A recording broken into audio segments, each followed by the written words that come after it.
Welcome to the Enchanted Library, where we turn the pages of books, beautiful and old, living and magical. It's time to curl up, get cozy, and join us on an adventure.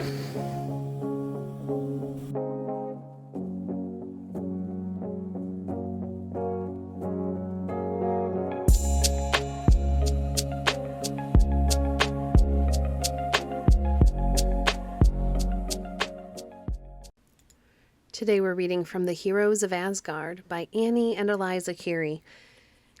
Part 9, Bifrost, Urda, and the Norns. The Aesir pressed in, but as they passed him, Heimdall laid his hand upon Thor's shoulder and said, "I am very sorry, Thor, but it cannot be helped. You must go to the fountain alone by another way, for you are so strong and heavy that if you were to put your foot on Bifrost, either it would tremble in pieces beneath your weight, or take fire from the friction of your iron heels. Yonder, however, are 2 river clouds, called Cont and Urda, through which you can wade to the sacred Urd, and you will assuredly reach it in time, though the waters of the cloud are strong and deep." At the words of Heimdall, Thor fell back from the bridge's head, vexed and sorrowful. "Am I to be sent away, then, and have to do disagreeable things," said he, "just because I am so strong? After all, what are Urda and the Norns to me, and Cont and Urda? I will go back to Asgard again." "Nay, Thor," said Odin, "I pray you, do not do anything so foolish. Think again, I beseech you, what it is we are going to see and hear. Cont and Urda lie before you, as Bifrost before us. It is yonder, above both, that we go. Neither can it much matter, Thor, whether we reach the fountain of Urd over Bifrost or through the cloud."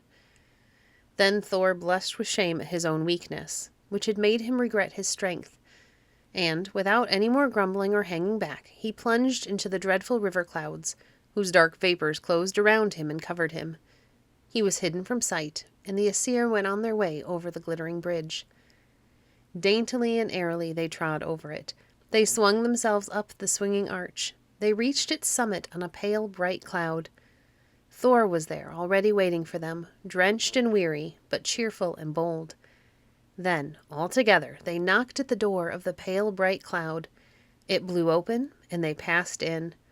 Oh, then what did they see? Looking up to an infinite height through the purple air, they saw towering above them Yggdrasil's fairest branches, leafy and of a tender green, which also stretched far and wide. But, though they looked long, the Aesir could distinguish no topmost bough, and it almost seemed to them that for somewhere up above this mighty earth tree must draw another root, so firmly and tall it grew. On one side stood the palace of the Norns, which was so bright that it almost blinded them to look at it, and on the other the Urda fountain splashed its cool waters, rising, falling, glittering, as nothing ever glitters on this side of the clouds. 2 ancient swans swam under the fount, and around it sat the 3. Ah, how shall I describe them? Urd, Verdandi, Skuld. They were mighty, they were willful, and one was veiled. Sitting upon the doomstead, they watched the water as it rose and fell, and passed golden threads from one to another. Verdandi plucked them with busy fingers from Skuld's reluctant hand, and wove them in and out quickly, almost carelessly, for some she tore and blemished, and some she cruelly spoiled. Urd then took the woof away from her, smoothed its rough places, and covered up some of the torn, gaping holes, but she hid away many of the bright parts, too, and then rolled it all around her great roller Oblivion, which grew thicker and heavier every moment. And so they went on, Verdandi's drawing from Skuld, and Urd from Verdandi, but when Skuld drew her separate bright threads, no one could see. She never seemed to reach the end of them, and neither of the sisters ever stopped or grew weary of her work. The Aesir stood apart watching, and it was a great sight. They looked in the face of Urd and fed on wisdom. They studied the countenance of Verdandi and drank bitter strength. They glanced through the veil of Skuld and tasted hope. At length, with full hearts, they stole away silently, one by one, out by the pale open door, recrossed the bridge, and stood once more by the side of Heimdall on the heavenly hills. Then they went home again.